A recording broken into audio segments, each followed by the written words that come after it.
what a lovely, generous introduction. Thank you very much for that. Can I just say, this stage right now is heaving with talent and knowledge, heaving to the point where I'm a little bit worried about the safety of everybody here. I'm not going to go over the introductions again because you have an idea of just the heft of intelligence that you have here. I will tell you, though, that the title of this session is taken from Pankaj Mishra's book, From the Ruins of Empire. There is more to that title than just the one line, From the Ruins of Empire. The second line is The Revolt Against the West and the Remaking of Asia. And, you know, this is a book that is more than 10 years old, but we find ourselves in a place here and now where those arguments that you made 10 years ago are very real, very present, and they are throbbing. So, you know, the whole premise of are we creating ourselves in other parts of the world in opposition to what is the West, the global South, terms like that are made up, are they in opposition to, or are they nations looking into their own history, finding their own identity, and their own way of doing everything? So that would be economics, politics, and the rest. This is a time when we're living where everyone's reevaluating and questioning everything. You know, all institutions, if you look on social media, are not to be trusted anymore. You've got people questioning the supremacy that has been widely touted by most historians of the West and Western history. You've got a lot more authors and historians writing from a different perspective, and that's what we have here for you today. So what I'm going to do is I'm going to have a little chat with Pankaj Mishra, first of all, since this whole session sort of springs up from the fertile ground of that book and that title. And then I'm going to open this up to this fabulous panel before you. And you have expertise here talking about Ireland, arguably the laboratory for colonialism. We have expertise in Egypt, Iran, Turkey, and Steve over here bringing us China as well. So can I start with you, Pankaj, in here and now? We just had China storming into the headlines and staying right up there with DeepSeek, this huge innovation on a comparatively small amount of money, which has completely toppled this idea that the West will lead in tech. How significant do you think it is that this has happened? Well, hugely significant. I mean, I think this is, one of the many expressions of increasing Chinese dominance, increasing Chinese expertise in a range of areas in which Western powers used to be dominant and are now, falling behind. But of course, I think the Chinese consolidation is part of a larger quest for national wealth and power that started, in the late 19th century. Steve would have more details about that, but I think very broadly that attempt was part of, a much their attempt across Asia to come up with a response to Western imperialism. We talk about, there's so many books out there about how the West shaped the modern world. And of course, we know it shaped it through, largely through imperialist practices, through invasions, occupation, through dispossession. We really are only beginning to understand how the world was then reshaped by countries that suffered from imperialism and then started to, think about creating their own nation states. Somehow, trying to find ways to match this immense power of Western nations. And that started in the late 19th century. And so in that sense, the 19th century is still very much alive today in 2025. So when you speak about, China coming up with a breakthrough in AI that, shocks people across the West, wipes off millions of dollars from the stock market. Again, I think this has to be traced back to the sort of earliest attempts, the earliest desires for some kind of, nation state that can survive, not only survive, but actually live with a kind of power and dignity that was denied to it by Western powers. I remember as long back as 20 years ago, I think it was the first time Air India used to have a sort of a servile little Maharaja who used to appear in all of the adverts. I live and am brought up in England. I was always a little uncomfortable about this, but I think it was about the time when the CTBT, Comprehensive Test Ban Treaty, was being discussed and India wouldn't sign, I believe. And there was a different little poster that came out, which was the Maharaja with his arms crossed, looking up into an eagle face, with the eagle saying, "No, do as I say, not as I do." And for me, that was like 20 years ago, the first indication that there was some kind of separation that I hadn't experienced before. And the number of articles about, the tiger is awakening, the tiger is waking up when talking about India and China. Would you say, and would you go as far as to say, that with this AI milestone, the tigers are awake now? Well, it's certainly, as I said, I think it's definitely, it's definitely, one of the many signs that are out there of a kind of Chinese assertion, and again, I think what I would call the sort of mobilization, the collective mobilization on the part of Western Europe, primarily the United States, led by the United States, to somehow contain this Chinese assertion, to push back, or to, as we witnessed last week, to level accusations of plagiarism, in some way undermine the sort of Chinese achievement in this regard. Again, I think, and of course the tone and the tenor and the content of many of the articles published about the so-called Asian tiger awakening, they all testify to a certain kind of fear, a certain kind of paranoia, that the power that was gained mostly legitimately in the 19th century is leaking away from the West. So I think it's in that context that one has to understand a lot of Western journalism today about Asia, and particularly about China. I want to, before I open this up, because you all have such interesting perspectives on this, but just one last with you. You talk very much in this rather excellent book, by the way, all of these books written by these excellent people are excellent, but in your book, you do talk about 1919 being a pivotal moment, when you've got Woodrow Wilson, who's supposedly an intellectual, a forward thinker, somebody who could have, in this one moment in time, make the world a better place. After World War I, bring people around a table and have some kind of consensus that would make a better world. And you say at that very moment in time, he failed. And can you tell us why and what happened in that moment in 1999? Well, the Second World War has just ended, and the post-war settlement is being arrived at. And again, who is arriving at that settlement? It's the United States and the victorious Western powers. Of course, most of these Western powers have extensive, large imperial possessions, and Woodrow Wilson arrives in this scenario saying, he's going to make the world safe for democracy. What actually happens during the whole, negotiation over this, the so-called Paris peace talks, is the world is actually made safer for Western empires instead of democracy. So that's the first sign for many of the people who are present in Paris and elsewhere. Woodrow Wilson unexpectedly becomes hugely popular in large parts of Asia and Egypt and India and China because he's made these assertions about making the world safe for democracy. And then it turns out that all he's doing is basically, helping Western empires hold on to their possessions, not only hold on, but to actually expand their possessions.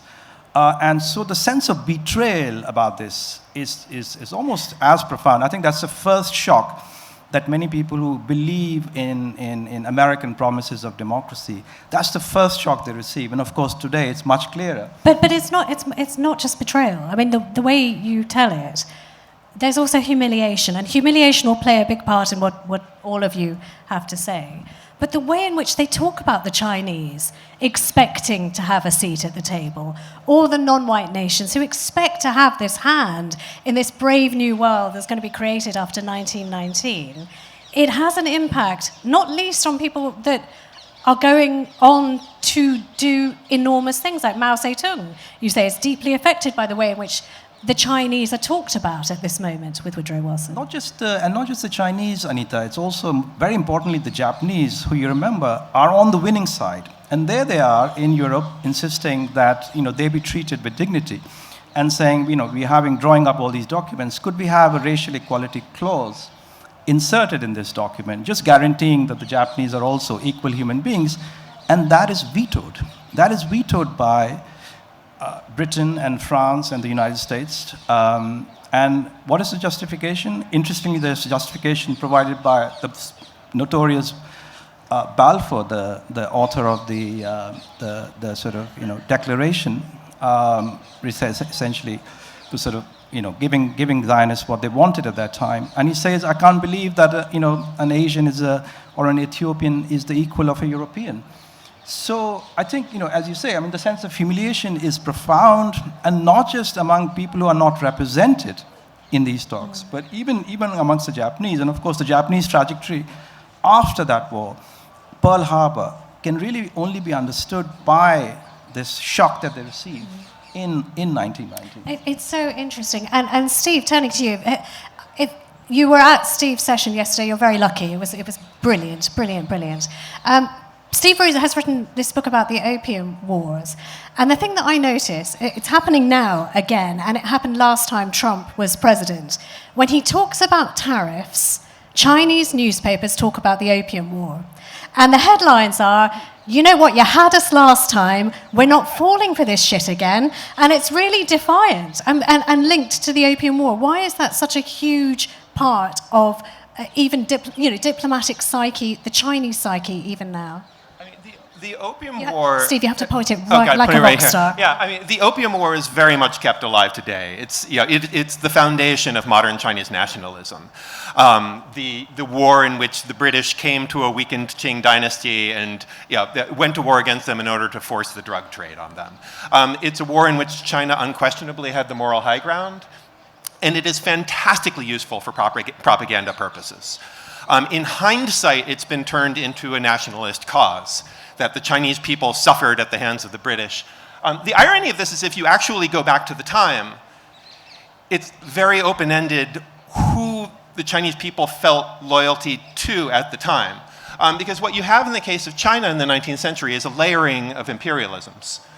You have the British imperialists coming, and you have the Chinese at that time being subjects of the Qing Empire, which was led by Manchus, who were not Chinese. And actually, if you look close up in the Opium War, you find that you have Chinese merchants happily selling to British ships right in the middle of the fighting. They have no interest in supporting the emperor. You have Manchu commanders and Han Chinese soldiers fighting, going against each other. You have a population that's just as afraid of its own military as it is of the British. But in hindsight, and how this has been packaged by the modern Chinese state, this is used as a way of arguing, and it's kept alive as a way of arguing perpetually that China was always only a victim of imperialism. And built into that is a sense that China could never possibly be imperialistic itself.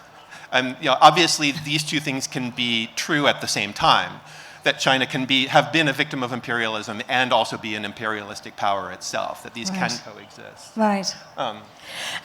The one thing that really I didn't know at all until I heard you and read it in your book is that the racial aspect that Pankaj was touching on, that at the 1919 conference, there really was a thing of there's white and right, and then there's the rest. The attitude towards China, at the same time, you have the East India Company rapaciously helping itself to whatever is Indian, is different. There is an attitude, particularly from the French, that actually the Chinese are quite smart. We could learn something from the Chinese. There isn't that sort of racial cocking a snook at that time, from the French at least. That comes later, doesn't it? Yeah, partly this... You have to hold it like this. All of you have to be rock partly may just be because China was not colonized. China suffered from occupation of the treaty ports and of Hong Kong, but it endured as its own independent state all the way up to through World War II, and then there was a revolution and it remained independent. That the Japanese are the only empire that actually in the modern era tried to directly colonize China. In terms of, I mean, back to what Pankaj was talking about in 1919, for Chinese intellectuals, the profound disillusionment with the West after the Versailles Treaty in 1919 leads into a movement that tries to appropriate what seems to be the things that make the West strong. And they start studying democracy, and they start studying science, and they start reacting against traditional Confucianism. But the important thing about all of that is that although it was generally seen in the West as a time of being sort of a form of tutelage, that the Chinese are trying to become like us, the deeper motives behind that are so that they would not be pushed around by the imperial powers anymore. And I think that's something that we see like with DeepSeek, which is that, the Chinese are also studying, the West is very, America is very happy if, China is, following along on AI and adopting various kinds of US technology, but as soon as they do it better, then they turn into a threat. And there's a realization that the heart of this is competition, not tutelage. I mean, it's the sort of the looking down on, which is, to me, fascinating. And I don't know if any of you have seen the Sam Altman clip where he's asked about AI. You've seen it? Some people, hands up if you've seen it. Okay, if you haven't seen it, go look it up. It's from a few years ago. And it's an Indian, who asks him and says, do you think that AI might develop and make a great leap forward here in India or in China? And he sort of says, don't be ridiculous. You can try, and it's very sweet that you're trying. But, basically we've got this sewn up. I'm going to come to you on this idea of, opposition, identifying yourself in opposition to Western imperialism. You've got a lot to say about that, I know, Chris. But I just want to just leap to Jane for 1 second on the race issue before I let it go.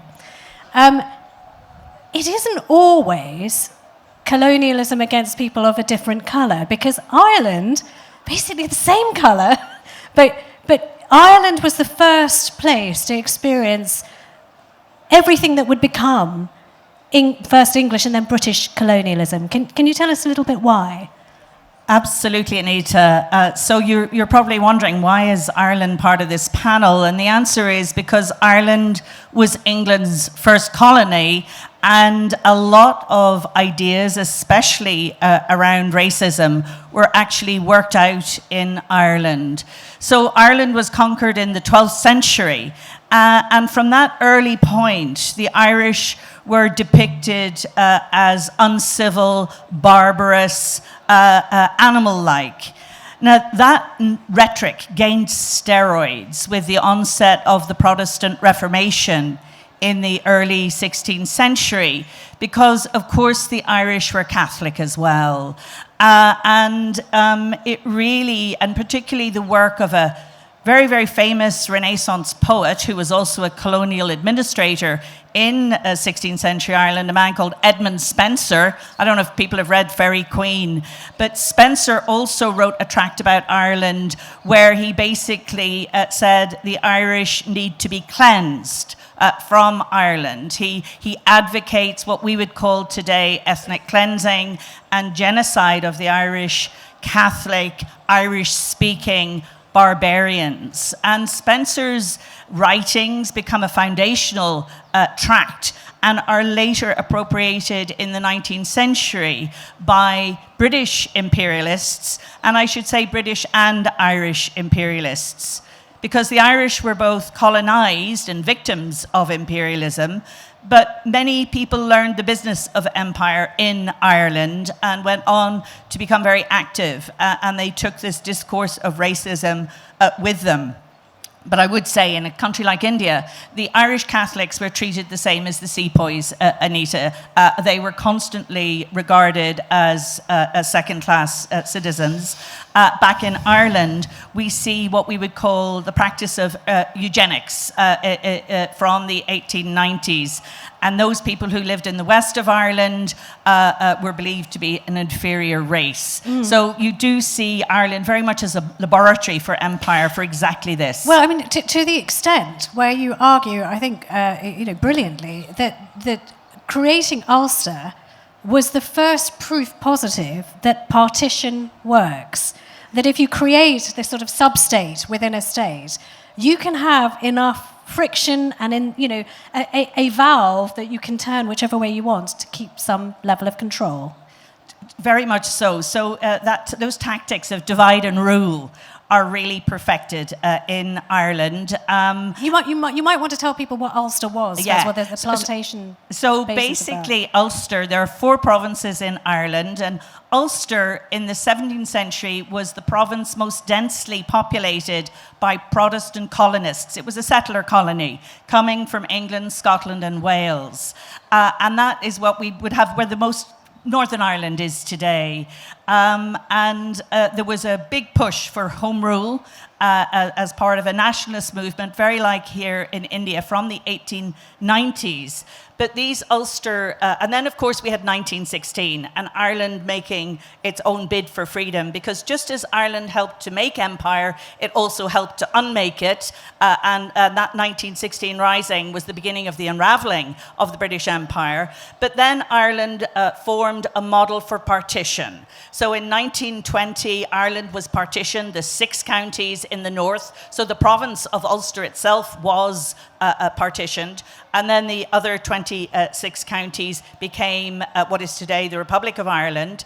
But fast forward to 1947, and we have Jinnah saying, let's use the example of Ireland to partition India and Pakistan. And you have Nehru and Gandhi saying, no, no, no, we don't want any little Ulsters, this Ulsterization in the subcontinent. And it's very interesting because the same legislation, of course, goes on to partition Palestine and Israel. So we see this again being really tried and tested in Ireland, then exported out around the British Empire. Jane, thank you. And there's lots more we can say about that.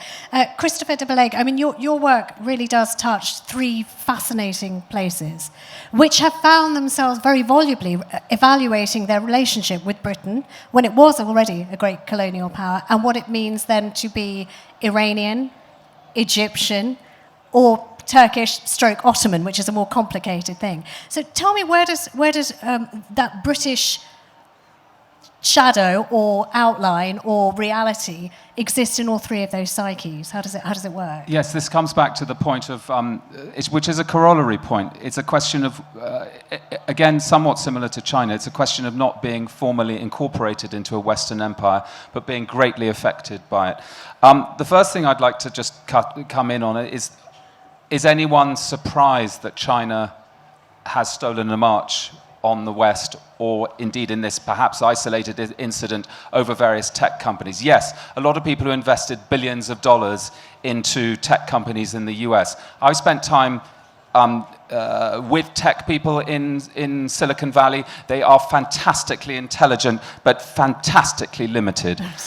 They don't have a broad perspective because their obsession is one thing. They pursue it with enormous dedication and verve. But what they lack is a broad perspective. And this is why, essentially, we are here today, in order to aid that broadness of perspective, which unfortunately is under threat, I think, the world over.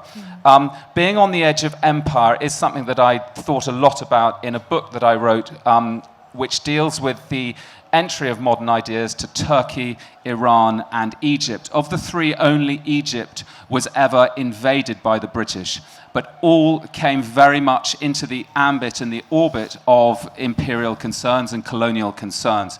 Iran was subject to a tussle for power between Britain and Russia, largely because of the importance of the route to India. Turkey was the mainstay of much of the Mediterranean and the Levant, and there was, from the 19th century onwards, it was reduced to a chancery riddle called the Eastern Question, which is, what do we do with this decrepit empire that looks as though it's about to collapse? Should we intervene? Should we prop it up? And this kept Turkey and the Ottomans very much in the Western eye. Egypt was important for other reasons. It supplied cotton to Lancashire. It was also the site of the Suez Canal, which was built by British and French money. And of course, the denouement of that happened with the Suez Crisis when Nasser nationalized the canal in the 1950s. And the British did, in fact, invade. being at the edge of empire is very different from being within empire. You get none of the preferment, none of the opportunities to rise that you might get within an imperial system of bureaucracy, and you get a lot of the ambiguities that go along with having a British ambassador, for example, Stratford Canning in Constantinople, who was described as being unwilling to share power with the Sultan.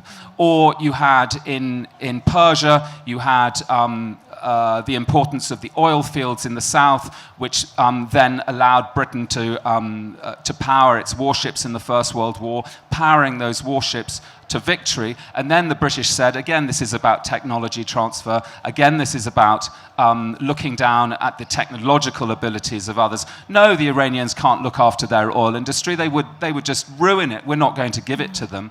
And then in 1953, the prime minister who did try and do that, who nationalized the industry, Mohammad Mossadegh, whose biography I wrote, was overthrown in a coup by Britain and the United States.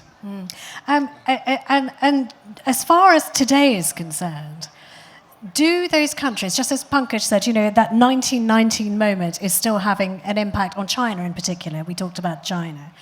But how far does the humiliation of, let's say, Iran/Persia and what happened to Mossadegh inform generations in Iran now? Because I certainly get the impression that there are two different levels, depending on age, in Iran. The century of humiliation, which you, Stephen, have spoken about, the sense that Japan has, that Pankaj was referring to, of unaddressed insults and grievance, is very much alive in Iran. It's even alive in Turkey, which was partially invaded at the end of the First World War, then had to fight a war of independence. The Mossadegh issue remains very much alive for many Iranians. I would say that a very definitive moment, an extension of that, and as we know, empires don't just die suddenly. They take a long time to die, and they try and perpetuate their influence through other means. And in 2003, I was living in Iran, and I was covering the region for various publications and media outlets. And I observed at first hand, and I followed the invasions of Iraq and of Afghanistan. And in my view, this moment in 2003 is the pivotal moment in this decline of the sense that the message and the messenger are completely out of sync, and also undermined any sense that Western democracy could supply answers for non-Western countries in the way that it was presented and in the way that it was packaged. And that, the disaster of those two invasions, is the absolutely central and pivotal event that informs what we're talking about now. I'm going to open this up to questions for the last 10 minutes, because I can see a bristling audience filled with ideas and thoughts and contributions. But just before that, can we do a little swap shop of interesting characters? People who often sort of intersect between different empires and the roles they play. I mean, the person in my mind, and I'm not going to bang on about it because this is your session, but Cornwallis springs to mind, who plays sort of this kind of slightly disastrous role in America, and is the man who is sort of seen leaving, chased off by the American patriots, and then he washes up in India, and it's a really huge sort of figure in Indian colonialism. I know Lord Dufferin you mentioned to me. Do you want to talk about him or somebody else? You pick whoever you like. Just tell us a story. Well, let's finish with Cornwallis, because where does Cornwallis end up? In Ireland, and he puts down the 1798 rebellion, which then paves the way for Ireland becoming an integral part of the United Kingdom, in that the Irish Parliament's abolished. So he's obviously learnt his trade elsewhere and brings that back to Ireland. But Lord Dufferin is a lovely example, because, of course, Dufferin, the Viceroy of India in the 1880s, Dufferin is descended from those Ulster colonists I was telling you about. He saw the whole experience of Indian nationalism through the lens of Ulster, But of course, he was also in Egypt and was very important in an Egyptian context. But the other one, if I can have just one other one, is Sir Charles Taggart in terms of, or Balfour. But Taggart is a very interesting character. He's educated at my own university. Remember, universities are tools of empire, and Trinity was a tool of empire back in the day. Taggart became chief of the Calcutta Police. He pioneered the whole anti-terrorist initiative, which he had learnt in Ireland in the wake of the Civil War in Ireland in the 1920s. He then brings that to India, and then Taggart goes on to Palestine, and to this day we have these Taggart forts across Palestine. So, that's just another example. Well, can I just say, I like you so much, I will overlook the fact you went for 5 instead of 1. But literally, if we're going to have questions from the audience, I will ask you to refrain from just pulling everybody out of your bag. One person, and Christopher, your finger is raised, you're poised. Well, I've been denied. I had 3, but I'm going to just go for only one. the one. That's pretty strict. And actually, it's a counter argument. When Mossadegh, who went on to become prime minister and then nationalize the oil industry in Iran, was a young administrator in the country. He spent time as the governor of the province of Shiraz in the south of the country, which was very much under British control. He formed a friendship. It was the only friendship he formed with a Brit throughout his entire career. It was with the local consul, who was a man called Mead. And Mead and he would sit and discuss various things. India was bubbling up, heading towards some kind of self-determination or independence. But the person they spoke about most was an Irishman called Terence McSweeney, who was a hunger striker. And Mossadegh formed a great admiration for Terence McSweeney, and he used the threat or the actuality of not eating, or indeed of some kind of resistance to food later in his life, and he cultivated an image of asceticism bordering on self-harm that I think was extremely, he used that as a political tool, and of course, by the time he became prime minister, he was a convinced Gandhian, and he had a bust of Gandhi on his desk. Okay, how wonderful, wonderful. I mean, I'm itching, I'm going to do it. So, the hunger striking thing, Gandhi inspired by the suffragettes who went on hunger strike and writes about it, saying this is the most profound tool of political resistance I've seen, and he takes it to India. I started with you, so I'm going to end on you, but I'm going to go first of all to Steve. Give me one character that you want to share. One character. And you have to do it like this, like a rock star, Okay. or no one will know. One character who captures what I wanted to get at about this layering of imperialisms within China. Mao Zedong. Well known as the leader of the Communist Party, the unifier of China, anti-imperial icon around the world. In 1919, so back to 1919, before he was a communist, Mao Zedong was a Hunan independence activist. He was from Hunan province in the south of China, and he argued that the whole concept of China was an imperialistic construction that oppressed the people of Hunan, who had their own distinct culture and their own distinct history and should be self-determining on their own. And track him forward a few decades, and here he is as the unifier of China. Yeah. So he sort of inhabited various levels of this. Yeah, no, that's brilliant. And Pankaj, you've got so many you could pick from, but just the one. I'm actually thinking of a figure from a mode of colonialism we don't talk about much, German colonialism, and a guy called Lothar von Trotter, who was sent to China to punish the Chinese, and of course there were a lot of other Europeans present there too, but the Germans, and particularly he, distinguished himself as an exceptionally brutal person, and obviously succeeded so much that he was then sent to Africa to do the same. So this is again one version. We don't have enough time to discuss this, but German colonialism, which was really sort of confined to little pockets of Asia and Africa, the true consequences of that, or the true costs of German colonialism, were really primarily borne by Europeans, not by Asians and Africans, but it was still a very powerful because it was so frustrating. Thank you. I'm going to ask you, if you have a question, put your hands up. I'm going to get the mics to you, and then while we get the mics to you, say, where are the mic holders? Make yourselves known to me. There's a man in a check shirt here, and there's a woman over there who are with the sunglasses. Where are you, mic holders? Come quickly. Right, one here and one over there. One of the women over on this side. No, not yet, because I just got one other thing. I've got a minute and 23 seconds before I come to you. Are there 2 mics? If you get the other mic to this woman, we'll get through questions quicker. This one here, in the blue. 1, 2, 3 rows back. Okay, so just Pankaj is doing another session straight after this, which I urge you to go to. It's so important at the moment, and it's about Gaza. And when we're talking about sort of the intersectionality of history, Gaza does come up hugely, both as a place where those people who've tried their colonialism in other places end up, where ideas that have been tried and tested in other parts of the world are then employed. But I'm really interested in how modern politics is reflecting. So if I start with you, Jane, I mean, Ireland has taken a really strong stance when it comes to Gaza. And what we haven't talked about, which we haven't got time now, but Irish people played a huge role in colonialism too. So they went through this whole circle of experience. One, where they were colonized and treated very badly. 2, where they became part of the colonial machine and treated people very badly, particularly in India.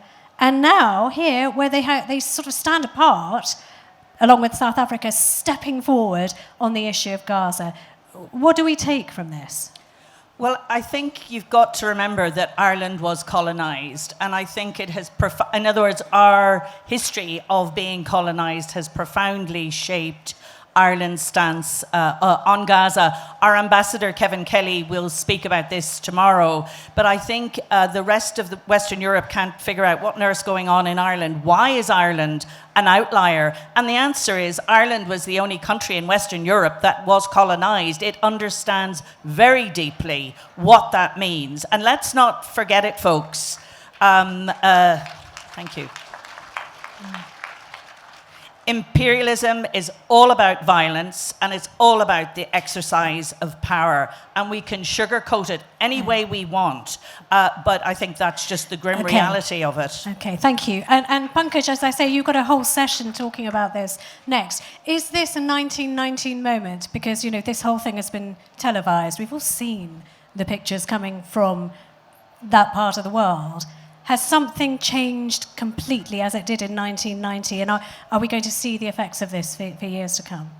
I think it's a much bigger earthquake than 1990. And you have to remember how little public participation in political affairs there was in 1990. And now you have massive audiences, global audiences around the world, relentlessly exposed to the kind of atrocities nobody had even imagined. And to see them being supported, enabled, cheer-led by the so-called democratic powers, I think this is, in a way, this is a much more, a much greater shock than was delivered in 1990. Well, a whole session on this coming up next. And now, I'm going to come to you, sir. Short questions, and we get loads of questions. Nobody giving me a speech, just short, pithy questions. Right. There we go. Superbly moderated. My question is, will the global order shift to Asia because we have the population, or remain fragmented, or what will it be if you graze in your crystal ball? Okay, Pankaj, you want to take that? I really don't know, to be honest. I mean, I think predicting the future really is a fool's errand. So I don't know, but I think certainly the powers, the people, the countries, the societies that have exercised hegemonic power for a long time, their power has been greatly reduced, and they've lost legitimacy to an extent that seemed previously unbelievable. Not what will replace it, that really remains to be seen. I don't think it's just a numbers game. I think it's a demographic game as well. It's about the age of your population as well as how many people you have. And Iran is one of those really interesting countries where you have a very young population. I wonder if they feel that, by virtue of they've got a young population, they have a greater stake in the world.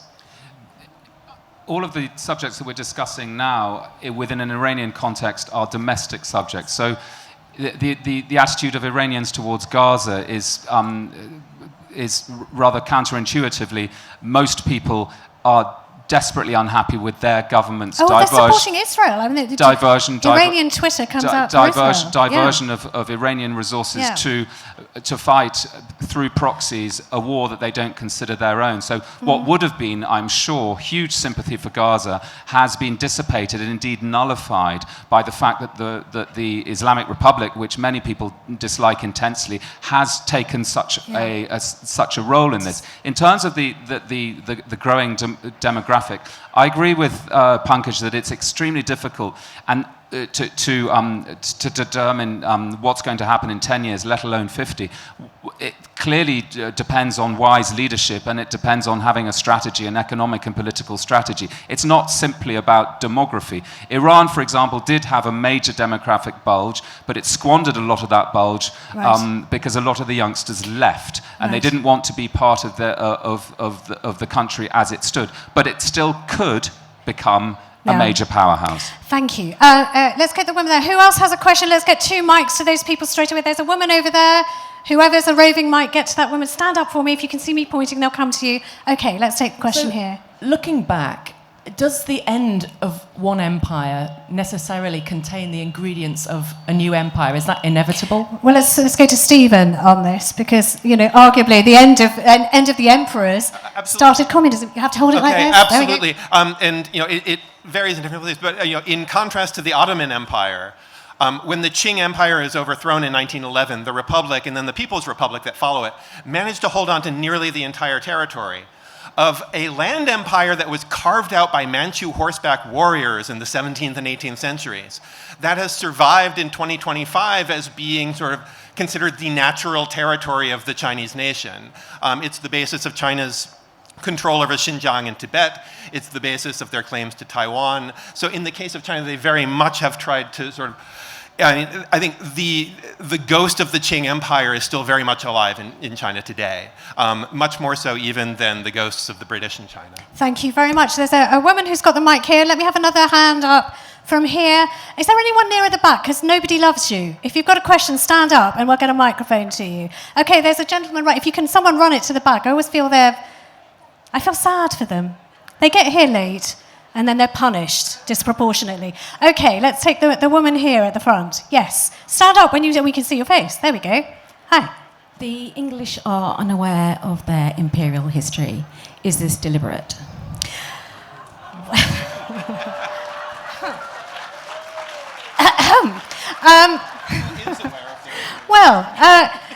So I don't know. I mean, I'm just going to pile in, and anyone who wants to pile on, let's just chirp in. It's not that they're ignorant. There is a movement to not talk about it, because there is such a thing called the culture war that is going on in Britain. Pankaj, you're very, very aware of this because you have one foot in England. Jane, you too.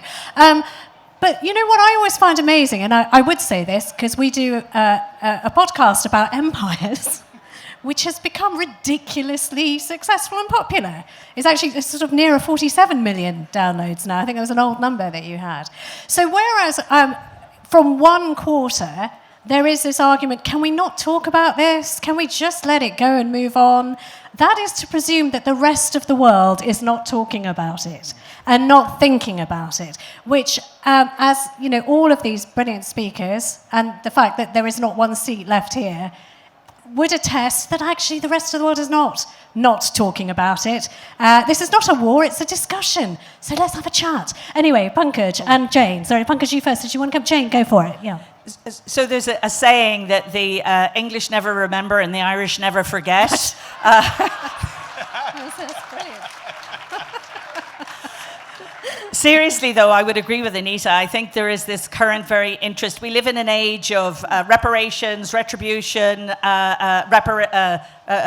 restitution, sorry, not... and I think there is an awareness, certainly in an Irish context. And I was very struck back in November, the British High Commissioner and the Irish ambassador got together to host a joint event. It was a conversation with William Dalrymple and myself, with Swapna Little, and it was phenomenal to see the two embassies working together. And the Ukrainian ambassador got up at the end. She said, never could we have that discussion with Russia? So I think certainly between Ireland and the UK, especially given the current government, the Labour government, there's this renewed attempt to actually engage with our imperial past, but in an informed and respectful way. The hysteria gets us nowhere. So I think we're at a very interesting moment. Why can't we all just talk about it? Let's say, have we got the back question?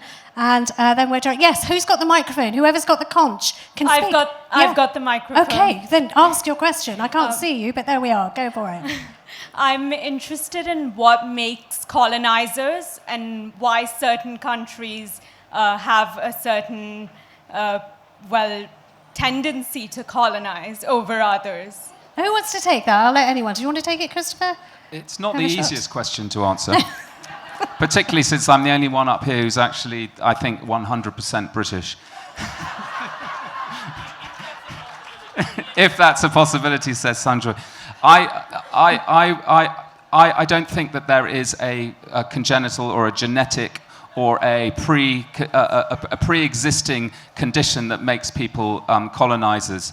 I think having looked at empires, many empires over the course of history, I think that empires rise and that they fall. I think that most countries who currently exist as nation states at some point in their history laid claim to an empire. And many of those empires were vast, and to many of them you could attach the epithet the largest empire or the most powerful or the mightiest empire at the time. I'd like to just quickly touch on that really interesting question about when empires die, do others take their place? And that raises the question of whether the nation state, which essentially was designed as a replacement for empires, we would all coexist as nation states. The United Nations Charter was designed in order to reflect that, whether that has now been superseded. And I would say that if you're not part of an emerging empire or an economic empire than you want to be, which is why we tend to gather into blocks. If we're too small, we gather into blocks, and if we're not, we consider ourselves an empire. So we call it superpowers, call it economic soft power. Imperialism has mutated, it will continue to mutate, it will take different forms, but it's here. It's here. And unfortunately, the clock ticking our time away, that's also here. Can you join me in thanking this outstanding panel? Thank you very much indeed.